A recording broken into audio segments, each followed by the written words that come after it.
जैसे कि आप सभी को पता है कि दीपक कुमार जी जो हैं वो राजस्थान गवर्नमेंट में इंफॉर्मेटिव ऑफिसर के रूप में तैनात हैं।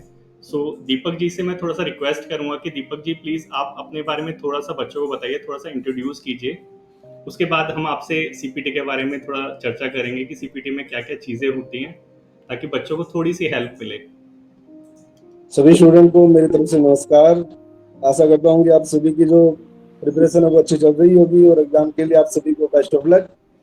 मेरा नाम है दीपक कुमार और मैं राजस्थान गवर्नमेंट के अंदर इंफॉर्मेटिक असिस्टेंट पोस्ट के ऊपर पोस्टेड हूँ। फिलहाल पहले मैं जयपुर के अंदर जो हमारा डूइड हेडक्वार्टर है हमारा आईटी का, उसके अंदर मेरी पोस्टिंग थी और फिलहाल मैं अभी रेवेन्यू डिपार्टमेंट के अंदर पोस्टेड हूँ हनुमानगढ़ डिस्ट्रिक्ट में राजस्थान के अंदर। दीपक जी, वो भी, हाँ जी। पहले आपको बताना चाहता हूँ कि ये जो सारे बच्चे हैं ये सीएसआर की प्रिपरेशन कर रहे हैं। इन्होंने पेपर 1 एंड पेपर 2 दोनों क्वालिफाई कर लिया है।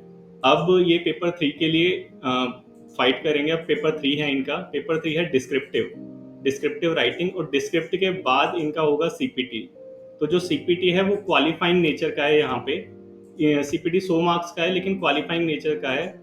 तो सीपीटी के अंदर इनके जो करिकुलम आया था उसके अंदर जो प्रोस्पेक्टस आता है, प्रोस्पेक्टस में मेंशन है कि डे टू डे वर्किंग के अंदर जो एमएस वर्ड और एमएस ऑफिस और प्रेजेंटेशन यूज होती है उसका टेस्ट होगा। और आप तो इन सब चीज़ों से अच्छे से वाकिफ हैं क्योंकि आप बोर्ड में रहे हैं। तो आप प्लीज़ थोड़ा सा स्टार्टिंग से कि क्या क्या चीज़ें टेस्ट में होती है वो सारी चीज़ थोड़ा सा धीरे धीरे बताने की कोशिश करेंगे ताकि बच्चों को हाँ, अच्छे से समझ जाए। जरूर सर, जरूर जरूर। मेन एमएस वर्ड के अंदर जो अपने डेली रूटीन वाला जो वर्क होता है उसके अंदर मेन अपनी टाइपिंग और टाइपिंग के बाद पेज की फॉर्मेटिंग का होता है। पेज की फॉर्मेटिंग के अंदर मेन अपने बात करें, जैसे टाइप करने के बाद उसका हेडर और फुटर सेट करना हो गया, पेज उसके नंबर सेट करने हो गए। प्रिंट आउट जो आप ले रहे हो वो प्रिंट आउट के लिए आपका पेज का साइज क्या है, आप A4 या लेटर या लीगल जो भी आप पेज यूज में ले रहे हो, ठीक है। उसके बाद उसका जो मार्जिन है वो आपको नॉर्मल रखना है या नैरो मार्जिन होना चाहिए या मॉडरेट मार्जिन होना चाहिए। इस प्रकार के क्वेश्चन उसमें क्लियर होते हैं। इस क्वेश्चन जब आएगा तो उस क्वेश्चन के अंदर क्लियर मेंशन होगा कि आपके सामने ये पेज दे रखा है, इस पेज का जो मार्जिन है वो आपको मॉडरेट करना है। तो उसके लिए आपको प्रैक्टिकल पता होना चाहिए कि भी पेज सेटअप के अंदर जो मार्जिन है वो मॉडरेट हो जाता है। उसके बाद मेन होता है इसके अंदर पेज का इंडेंट सेट करना। पेज का लेफ्ट इंडेंट कैसे सेट होता है, 0.5 करना है या 1 करना है। राइट जो इंडेंट होता है उसके बारे में, लाइन की जो स्पेसिंग होती है 1 बाय 1 जो लाइन उनकी स्पेसिंग 1.5 करनी है या 1.05 करनी है, लाइन की स्पेसिंग के बारे में। मेन होता है पेज सेटअप। पेज सेटअप के बाद सेकंड अगर हम टॉपिक की बात करें तो उसके अंदर होता है पैराग्राफ की सेटिंग। सिंपल आपको टेक्स्ट टाइप करके दे देंगे वो, उसके अंदर आपको से पैराग्राफ के अंदर कन्वर्ट करना है। 2 पैराग्राफ के बीच में स्पेस कितना होना चाहिए, पैराग्राफ की लाइंस का स्पेस कितना होना चाहिए। इस प्रकार की जो क्वेश्चन है वो प्रैक्टिकली आपसे पूछे जाते हैं। मेन इसमें टॉपिक होता है वो पेज सेटअप के बारे में ही होता है। पेज सेटअप के जितने भी टॉपिक है, चाहे वो मार्जिन हो, चाहे ओरिएंटेशन हो, चाहे हेडर फुटर सेट करना हो गया, या पेज अगर आप तो प्रिंट ले रहे हो तो उसका व्यू किस टाइप का होना चाहिए, उसका व्यू मोड भी होता है। उसका व्यू मोड कोई प्रिंट लेआउट है या ड्राफ्ट मोड में आ रहा है या वेब लेआउट के अंदर आ रहा है। इस प्रकार के जो क्वेश्चंस है मेन पेज फॉर्मेटिंग से डेली रूटीन के अंदर वही वर्क होता है। एक के बाद दूसरा पेज आपको कैसे इंसर्ट करना है, पेज का हेडर जो है वो कैसे दूसरे पेज के ऊपर शिफ्ट होना चाहिए, पेज नंबर है वो कैसे सेट होते हैं, पेज बॉर्डर हो गया, पेज का बैकग्राउंड कलर हो गया। इस प्रकार की जो क्वेश्चंस है वो एमएस वर्ड के अंदर डेली रूटीन वर्क में आते हैं और एग्जाम के अंदर भी यही क्वेश्चन पूछे जाते हैं। सबसे इंपॉर्टेंट जो इसके अंदर क्वेश्चन है वो होता है इंडेंट सेट करना। इंडेंट और लाइन की जो स्पेसिंग है वो सबसे इंपॉर्टेंट टॉपिक होता है। इसके अंदर वो काफी एग्जाम्स के अंदर पूछा जाता है। और उसके बाद अपने एक्सेल की बात करें तो यही सारे जो टॉपिक्स है वो एक्सेल के अंदर भी सेम होते हैं। पेज लेआउट या पेज की फॉर्मेटिंग। इसके अलावा एक्सेल के अंदर जो एक मेन टॉपिक होता है वो होता है टेबल का। टेबल कैसे आपको क्रिएट करनी आनी चाहिए। टेबल्स के अंदर जो सेल्स दे रखे हैं, सेल्स को आप इसमें मर्ज करना, मर्ज करके टेबल की हेडिंग क्रिएट करना। टेबल के अंदर जो भी डाटा है उस डाटा का जो अलाइनमेंट है वो लेफ्ट होना चाहिए या राइट होना चाहिए, या जस्टिफाई करना, सेल्स का अलाइनमेंट सेट करना। उसके बाद टेबल के अंदर कॉलम्स कैसे ऐड होते हैं, जैसे 2 कॉलम्स दे दिए, 2 कॉलम्स के सेंटर में आपको नया कॉलम ऐड करना, या कॉलम्स के बीच में लेफ्ट या राइट में सेट करना, नई रो कैसे इंसर्ट होती है उसके बारे में, और अदरवाइज कोई डाटा है, कोई फॉन्ट है, फॉन्ट का साइज, फॉन्ट का कलर या फॉन्ट का जो स्टाइल होता है वो सेट करना। इसके अलावा अगर हम बात करें तो इसके अंदर सीट के बारे में, जैसे आपको पता है कि इसके अंदर बाय डिफॉल्ट 3 सीट्स होती है एक्सेल के अंदर, एक वर्कबुक के अंदर। तो सीट्स के अंदर नई सीट इंसर्ट करना या सीट को प्रोटेक्ट करना, सीट का रीनेम करना। इसके अलावा कुछ कंडीशनल फॉर्मेटिंग भी होती है, जैसे टेबल्स के अंदर जो डाटा क्रिएट हो रहा है उस डाटा में जो डुप्लीकेट वैल्यू आ रही है उसको हाईलाइट कीजिए आप, या टेबल्स के अंदर जो डाटा है उसका टॉप 10 ऑर्डर सेट करना या डाउन ऑर्डर सेट करना। इसके अलावा टेबल्स को फिल्टर वाइज डाटा सेट करना, डाटा को असेंडिंग या डिसेंडिंग ऑर्डर में सेट करना। इस प्रकार के जो ये वर्क है ये डेली रूटीन के वर्क होते हैं, क्योंकि एक्सेल में मेन काम टेबल का होता है, तो टेबल की फॉर्मेटिंग के बारे में आपको पता होना चाहिए। नॉर्मल डेली रूटीन वाले यही वर्क होते हैं और एग्जाम के अंदर भी यही पूछे जाते हैं। टेबल्स के अंदर रोज हो गया या कॉलम्स हो गया, उसकी हाइट और विड्थ को सेट करना, डाटा को मर्ज करना आपस के अंदर, व्रेप टेक्स्ट करना। इस प्रकार के सारे जो वर्क होते हैं वो डेली रूटीन वाले वर्क होते हैं। और ये सब ये जितने भी टोटल चीज है ये आपको प्रैक्टिकल अच्छे समझ में आ जाती है। ये थ्योरिकल है, इन चीजों को याद करना डिफिकल्ट होता है, तो प्रैक्टिकली आप एमएस वर्ड और एक्सेल के ऊपर कुछ टाइम निकालिए। और वैसे ज्यादा कोई डिफिकल्ट भी नहीं है, 4 या 5 दिन के अंदर आप प्रॉपर इसके अंदर आप अच्छे से इसके अंदर प्रिपरेशन कर सकते हो, 4 या 5 दिन, कि मेन टॉपिक वही होते हैं नॉर्मल। दीपक जी, मेघा चौहान एक क्वेश्चन पूछना चाहती है कि एक्सेल के अंदर वी लुकअप और एच लुकअप भी पूछे जा सकते हैं क्या? नहीं जी, ये थोड़ा काफी बड़ा होता है ये वी लुकअप एच लुकअप। इसके अंदर क्या होता है कि अदर शीट के ऊपर जो डाटा होता है ना, उन डाटा की आपस में मैचिंग की जाती है। तो एच लुकअप वी लुकअप का ऐसा कोई चांस नहीं है कि एग्जाम में पूछे, क्योंकि उसमें टाइम काफी ज्यादा लगता है। और एक अंजलि झाकर का क्वेश्चन है कि कौन सा फॉर्मूला एक्सेल के अंदर ज्यादा कॉमनली पूछा जाता है? नॉर्मल जो फॉर्मूला होते हैं वो तो जैसे सम हो गया, एवरेज हो गया, मैक्स मीन हो गया, काउंट्स हो गए, ये फंक्शन नॉर्मल होते हैं। जो नॉर्मल फंक्शन ही पूछे जाते हैं उनके अंदर, मतलब जो डेली यूज में ऑफिस में यूज होता है वही पूछा जाता है। क्वेश्चन आते हैं। एक्सेस के अंदर फॉर्मूलाज तो काफी ज्यादा होते हैं, numerical formula, date and time formulas, factor formulas काफी ज्यादा हो जाते हैं। तो इसके अंदर मेन फॉर्मूलाज है वही पूछे जाते हैं जो डेली रूटीन में आते हैं। तो जो मतलब ऑफिस में इतना ज्यादा एडवांस तो मेरे ख्याल से होता नहीं होगा, गवर्नमेंट ऑफिस में जो बेसिक इतना एडवांस नहीं होता, बेसिक होता है, वो भी एक लिमिटेड होता है जो डेली रूटीन में आता है। सो आप तो ऑलरेडी इंफॉर्मेटिक ऑफिसर है, तो आपके ऑफिस में क्या क्या चीजें यूज होती हैं, थोड़ा आप बताएंगे हमें, ताकि हमें थोड़ा आइडिया लग जाए कि आप डेली हाँ, वर्क में क्या यूज करते हैं, कौन से हमारे फॉर्मूला वर्ड में क्या यूज करते हैं। हमारे ऑफिस के अंदर जो हमारे कलरक होते हैं, उन कलरक को जैसे उनको स्टेब्लिशमेंट का काम करना पड़ता है, तो स्टेब्लिशमेंट के मेन काम होता है लेटर का। फिर कोई लेटर आ गया उसको टाइप करके अदर डिपार्टमेंट को डिस्पैच करना होता है, और वो भी आज के टाइम में राजस्थान के अंदर ऑटोमेटिक हो चुका है सब कुछ। हमारे यहाँ पे एक ई फाइल नाम से एक प्रोजेक्ट चल रहा है राजस्थान गवर्नमेंट के अंदर। ई फाइल का मतलब है जो भी कॉपी वाला, जो भी हार्ड कॉपी वाला मैटर होता है वो सब क्लोज कर दिया गवर्नमेंट ने। हम सभी एम्प्लॉयज की एक आईडी क्रिएट हो रखी है, उस आईडी के ऊपर ही फाइल क्रिएट होती है और ऑटोमेटिक डिस्प्लेस होके ऑटोमेटिक दूसरे गवर्नमेंट या दूसरे एम्प्लॉय की आईडी के ऊपर डिस्प्ले हो जाती है। राजस्थान अभी ई फाइल के ऊपर वर्क कर रहा है। और वैसे इसमें नॉर्मल लेटर अपने बना लिया, लेटर बनाने के बाद लेटर के अंदर हेडर सेट करना, फुटर सेट करना, वही नॉर्मल वही वर्क होता है, एडवांस कोई नहीं है, कुछ ज्यादा हार्ड भी नहीं है ये कोई। मतलब जो एकदम बेसिक चीजें वो पूछेंगे कि अलाइनमेंट करना हो गया, थोड़ा सा गैप देना हो गया, स्पेस कैसे देना है शॉर्टकट में, वो सारी चीजें पूछी जाती हैं। लाइन की स्पेसिंग, पैराग्राफ सेट करने, इस प्रकार के क्वेश्चन नहीं आते हैं। और टाइपिंग स्पीड भी क्या मैटर करती है, क्योंकि इनके जो नोटिफिकेशन में टाइपिंग स्पीड के बारे में नहीं लिखा गया स्पेसिफिकली, तो सीपीटी के अंदर अगर टाइपिंग के बारे में मेंशन नहीं है तो टाइपिंग स्पीड मेजर होती है या नहीं होती? टाइपिंग स्पीड की बात करें तो लोअर डिवीजन क्लर्क जो होता है उसके लिए 35 वर्ड्स पर मिनट की स्पीड होनी चाहिए, 35 के आसपास। मिनिमल। हाँ, ठीक है। आपकी एक्यूरेसी हिसाब से देखिए तो अगर आपकी 40 के आसपास स्पीड आ रही है तो अगर आप एक्यूरेसी को लेके चलोगे तो 35 के आसपास आपकी आराम से हो जाएगी, क्योंकि उसमें एक्यूरेसी मायने करती है उसके अंदर, क्योंकि इसका बैक स्पेस वाला जो बटन होता है वो एक से ज्यादा बार वर्क नहीं करता। अगर आपने कोई मिस्टेक कर दी और आप एक कैरेक्टर से आगे चले गए तो आपको बैक स्पेस काम नहीं करता उसके अंदर। क्योंकि इनके अंदर लिखा हुआ है टाइपिंग ऑफ अ पैसेज, सिर्फ इतना वर्ड लिखा हुआ है सीपीटी में, टाइपिंग ऑफ अ पैसेज। उसमें स्पीड और ये सारी चीजें नहीं है, इसमें लिखा है exercises with include typing of a passage, मतलब जो एक्सरसाइज इनसे करवाई जाएगी उसमें एक पैसेज भी टाइप करवाया जाएगा। हाँ, तो उसमें नॉर्मल 35 के आसपास तो स्पीड होनी ही चाहिए सर। मतलब मिनिमल जो है वो 35 चाहिए ही चाहिए।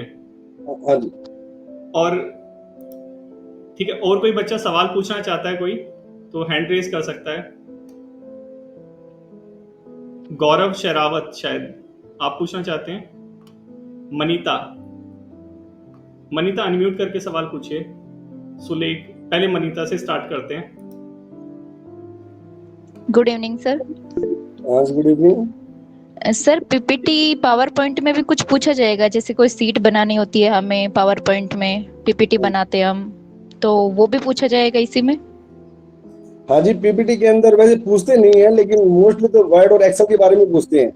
फिर भी पीपीटी के अंदर नॉर्मल होते हैं, स्लाइड्स आते हैं, स्लाइड्स के ऊपर आपको वही टेबल सेट करना है या कोई पिक्चर सेट करना है या कोई डाटा का जो ग्राफ है या चार्ट है वही आपको स्लाइड के ऊपर सेट करके उसी को ही आपको पीपीटी को ऑन करके दिखाना होता है। वैसे क्वेश्चन पूछते नहीं पीपीटी से, कभी नहीं आते, मोस्टली वर्ड और Excel.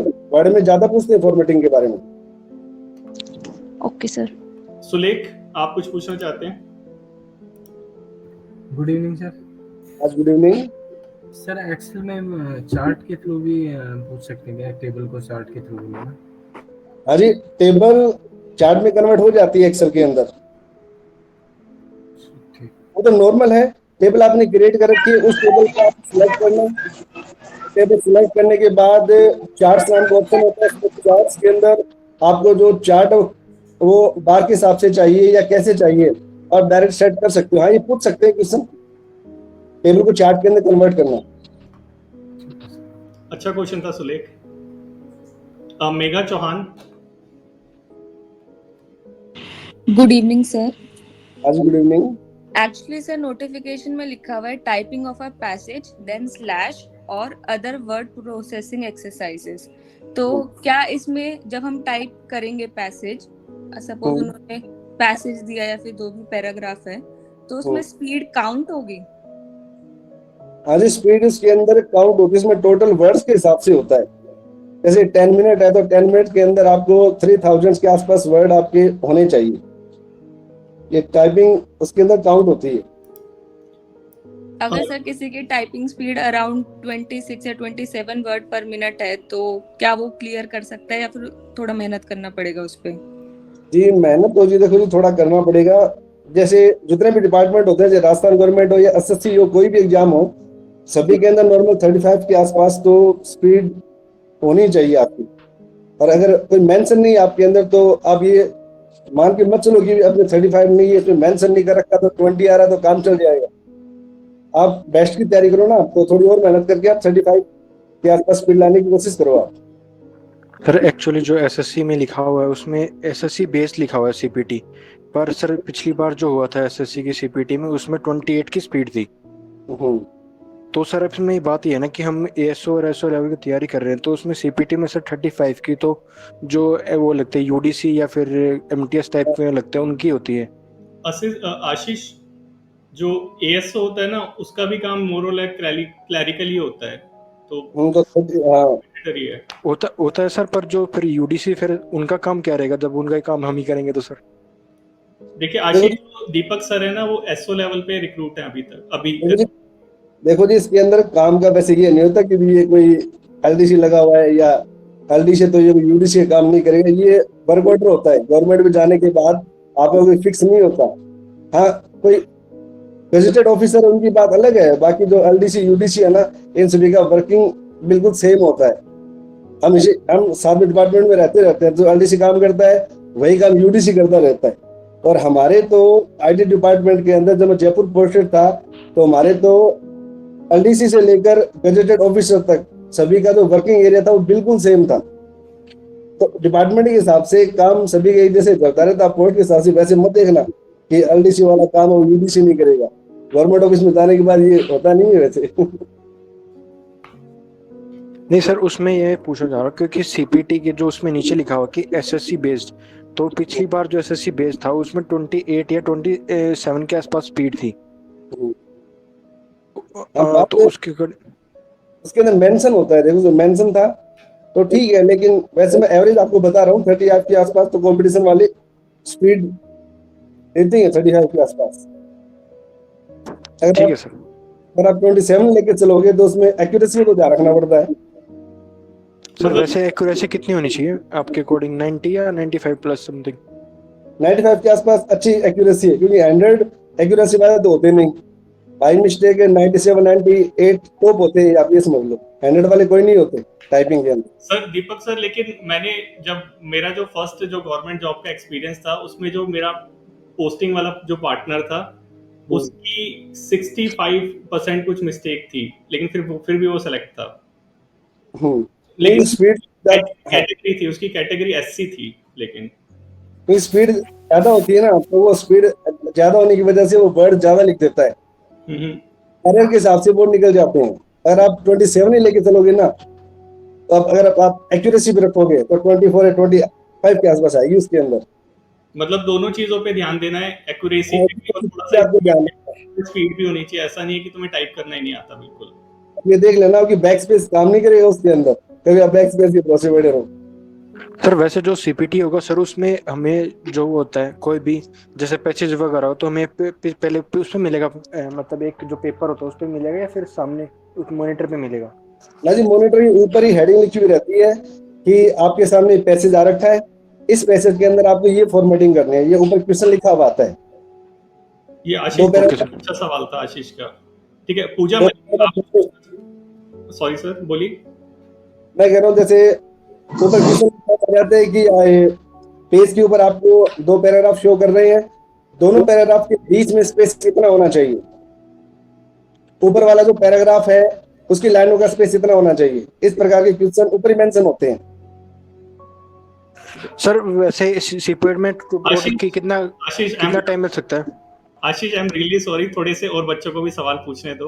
Okay sir. Pooja Malik. Good evening sir. Good evening sir, जैसे ये पूछना था, आप जैसे टाइपिंग का बता रहे हो, जैसे एमएस वर्ड में आएगा कि क्वेश्चन पहले टाइप करना है और फिर फॉर्मेटिंग करनी है, तो उसमें भी टाइपिंग स्पीड मेंशन, मतलब टाइपिंग स्पीड का कुछ रहेगा? ना जी, टाइपिंग जो है क्वेश्चन है वो ऊपर एकदम क्लियर आता है। ठीक है, आपको पैराग्राफ जो फॉर्मेटिंग करनी होती है ना, उसके अंदर हर क्वेश्चन का टाइम सेट होता है।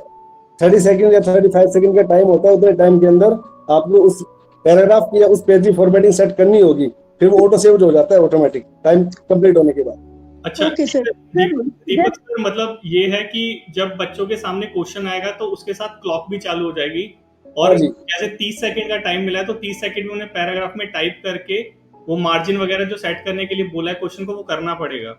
हाँ जी, ऑटो सेव हो जाता है। वो स्पीड काउंट नहीं होगी, लेकिन स्पीड चाहिए, ये मतलब वो इसका। ओके सर, तो उसमें बैक स्पेस का तो ऐसा कुछ नहीं रहेगा ना?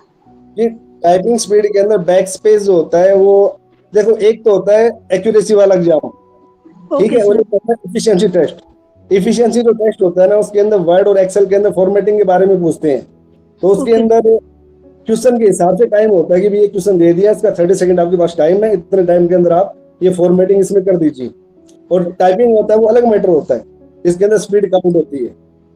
ओके सर, और एक ये पूछना था, जैसे कि 100 मार्क्स का है तो आपके अराउंड कितने क्वेश्चंस इसमें आ सकते हैं? थोड़ा बहुत जैसे आइडिया इसके। आइडिया जैसे हमारे राजस्थान गवर्नमेंट के अंदर तो आप ये मानो 10 से 12 क्वेश्चन तो आते ही हैं कम से कम फॉर्मेटिंग के। Okay sir. पैराग्राफ हो गया और पेज फॉर्मेटिंग हो गया, टेबल फॉर्मेटिंग हो गई, ये सब कुछ मिलाकर 10 या 15 के आसपास क्वेश्चन तो नॉर्मल पूछ ही लेते हैं। ओके सर, तो उनके अंदर जो टाइमिंग है सर, हर क्वेश्चन की पहले से सेट है कि इतनी टाइम के लिए आपके पास ये क्वेश्चन है? अभी सब सेट होता है जी बिल्कुल उसके अंदर। Okay sir, okay, thank you sir. आप कुछ पूछना चाहते हैं? Shubh Singh. Hello, good evening sir. हाँ जी, गुड इवनिंग। सर एक चीज पूछना चाह रहा था, जैसे कि सर जो कट ऑफ गई है ओबीसी की, तो सर मेरे उसमें कैटेगरी कट ऑफ से 11 मार्क्स ऊपर है। अच्छा। बट सर उसमें जो ये बहुत ही ज्यादा अफवाह चल रही है कि पेपर में चीटिंग हुई है और ये सब, तो सर थोड़ा सा मतलब नेगेटिविटी आ रही है कि सर बहुत अच्छा, सर पूरी एनर्जी नहीं लगा पा रहा हूँ मतलब एग्जाम में। हम्म। देखो शुभ, एक चीज मतलब आई एम सॉरी सर, मैं बीच में इंटरप्ट कर रहा हूँ, ये आपका डोमेन है अभी। तो एक चीज लेकिन मैं बोलना चाहूंगा, शुभ ने कुछ नेगेटिविटी वर्ड का यूज करा है कि अफवाहें उड़ रही है कि करप्शन हो रहा है, ये सारी चीजें हो रही है, इसकी वजह से नेगेटिविटी आ रही है और प्रिपरेशन करने का मन नहीं कर रहा। शुभ, ऐसा कुछ बोला तुमने? यस सर, मैं ये कहना चाह रहा हूँ सर, पूरी एनर्जी नहीं लगा पा रहा हूँ। जैसे आपके लेक्चर देख रहा हूँ, नोट्स बना रहा हूँ, लेकिन सर बीच बीच में ये लगता है कि अरे चीटिंग हुई थी एग्जाम में, समझ कट ऑफ गया, समझ गया शुभ। देखो शुभ, मतलब दीपक सर भी जो है उन्होंने भी फेयर फाइट करके मतलब जॉब को एक्सेस करा है, जॉब पाई है, और इससे पहले भी राजस्थान गवर्नमेंट में टीचर थे कंप्यूटर के ही। तो इन्होंने भी 2 जॉब मतलब ऑलरेडी ले रखी है, और फ्री एंड फेयर उससे मीन से, मतलब ऐसा नहीं है कि रिश्वत वगैरह कुछ करके। और ये जो नेगेटिविटी वाला फैक्टर है, देखो अभी से नहीं है ये करप्शन जो है इंडिया के अंदर, अभी से नहीं है, ये आज़ादी के टाइम से चालू हो गया था और अब तक है, ठीक है। मोर और लेस थोड़ा ज़्यादा हमेशा रहता है, तो उसकी वजह से जो थोड़ी सी नेगेटिविटी है उसकी वजह से पूरा जो अपना जो प्रयास करने का जो एफर्ट है ना वो कम मत करो। इसका बहुत बड़ा एग्जाम्पल मेरे को मैं मतलब बड़ा ही नहीं करूंगा, इसका बहुत बड़ा एग्जाम्पल मेरे को खुद लगता है कि जब मैं सीएसएफ में था और जब मेरे को फाइट करना था एफसीआई के लिए, एफसीआई मेरी घर में जॉब थी, मतलब दिल्ली में जॉब थी, वैकेंसी थी सिर्फ 35 वैकेंसी थी उसमें। समझ रहे हो कितनी वैकेंसी थी? ऑल इंडिया में सिर्फ 35 वैकेंसी थी। उसके लिए मैंने फाइट करा था, और एफसीआई जैसा करप्ट डिपार्टमेंट तुम्हें ढूंढने पे नहीं मिलेगा। समझ रहे हो कि वहां पे जो ऑफिसर्स हैं उनके ऊपर सीबीआई के केसेस चल रहे हैं और वो फिर भी जॉब कर रहे हैं, इतना करप्ट डिपार्टमेंट है। तो उस करप्ट डिपार्टमेंट में उस 35 वैकेंसी में मैं फेयरली सेलेक्ट हुआ था। तो करप्शन हर जगह है, वहां पे भाई बहन चाचा ताऊ सब हैं, मतलब पूरा फैमिली है एफसीआई में, ऐसा है, इतना करप्ट डिपार्टमेंट है। तो जब वहां पे फेयर मीन से सिलेक्शन हो सकता है तो कोई भी डिपार्टमेंट ऐसा नहीं है जहां पे नहीं हो सकता। तो ये जो नेगेटिविटी वाला जो फैक्टर है ना, इसको साइड में रख दो। 10-15 अभी जो 15-20 दिन रह रहे हैं, सिर्फ प्रिपरेशन पे ध्यान दो, भाड़ में जाए सारी चीजें। जो मेहनत करने वाला है उसका सिलेक्शन होके ही रहेगा, कोई नहीं रोक सकता। इस चीज को ध्यान में रखो, ठीक है? यस सर, बिल्कुल, thank you. I am sorry sir, थोड़ा सा मैं इमोशनल हो जाता हूँ कभी कभी।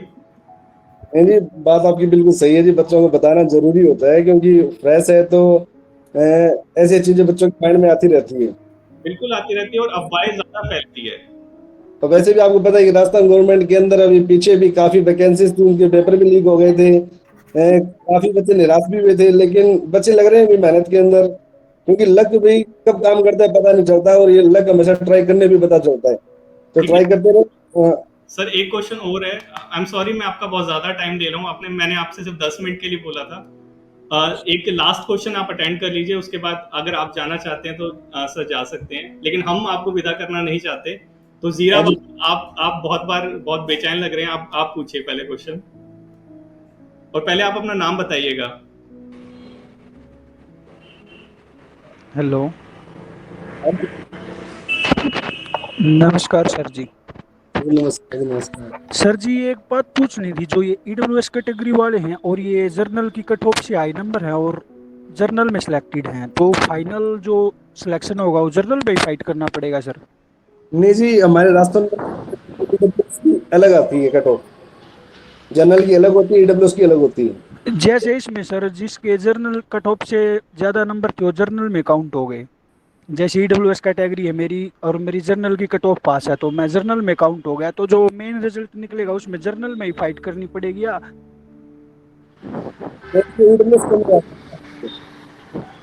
ठीक है सर जी। सर मेरे को एक क्वेश्चन है, जो अपना एसीपीटी है क्वालिफाइंग नेचर का है, तो इसमें क्वालिफाइंग मार्क्स 33% होगा या 40% रहेगा? अब दोबारा पूछ रहा क्वेश्चन, क्या चीज है? सर जो सीपीटी है वो क्वालिफाइंग नेचर का है, तो इसमें जो पासिंग मार्क्स है वो कितना रहेगा सर, परसेंटेज क्या रहेगा? परसेंट के हिसाब से 40% तो होने चाहिए मिनिमम। इनका सर 100 नंबर का है, तो मिनिमम 40%। 40% क्वालिफिकेशन इसमें मेंशन नहीं है इनके उसमें, लेकिन आप कह रहे हैं तो 40% होगा। हमारे रास्ता गवर्नमेंट के हिसाब से 40% मिनिमम होते हैं, और 40% से कम आपके तो आप वैसे ही बाहर हो। Afroz, good evening sir. हाँ गुड इवनिंग। मेरा छोटा सा डाउट है कि इसको एक्सेल को लेकर और वो वर्ड प्रोसेसर को लेकर, इसमें बहुत सारे फंक्शंस और टूल्स होते हैं एक्सेल में, जैसे कि कंडीशनल फॉर्मेटिंग, फिल्टर, सॉर्टिंग वगैरह। क्या ये सब पढ़ने पड़ेंगे? क्या ये सब पे कमांड लाना पड़ेगा? नहीं, जिसके अंदर कंडीशनल फॉर्मेटिंग के अंदर तो जैसे मेन इसमें होता है डुप्लीकेट वैल्यूज को हाईलाइट करना। कंडीशनल फॉर्मेटिंग के अंदर डुप्लीकेट वैल्यूज को हाईलाइट करना, और एक होता है टॉप 10 वैल्यू को सेट करना। ये दो ज्यादा इंपॉर्टेंट इसके अंदर। जी जी। So thank you so much Deepak ji for joining us, और आई होप कि बच्चों को थोड़ा सा मतलब ज्ञान मिला होगा सीपीटी को लेके, जितनी अफवाहें फैल रही हैं यूट्यूब के ऊपर स्पेशली। जी नॉर्मल प्रैक्टिकल अगर आप 5 या 10 दिन करोगे तो अच्छे से प्रिपेयर हो जाओगे आप। क्योंकि मैंने जस्ट आज ही देखा कि मतलब उसके ऊपर यूट्यूब के ऊपर बहुत ज्यादा सीपीटी को लेके फैला हुआ है कि कैसा आएगा सीपीटी, और बच्चे भी वीडियोस के ऊपर कमेंट कर रहे हैं कि सीपीटी को लेके मतलब डिजास्टर्स हो चुका है, हो सकता है, ऐसे करके कुछ कमेंट मैंने देखा। तो फिर मुझे आपकी याद आई कि आपने भी मतलब यहाँ इस बोर्ड में आपका वो था योगदान। So thank you so much Deepak ji for joining us, और अगर आप चाहते हैं तो आप विदा ले सकते हैं, हमारी तरफ से तो हम आपको छोड़ने वाले नहीं हैं। थैंक यू जी, सभी को बेस्ट ऑफ लक एग्जाम के लिए। Thank you sir.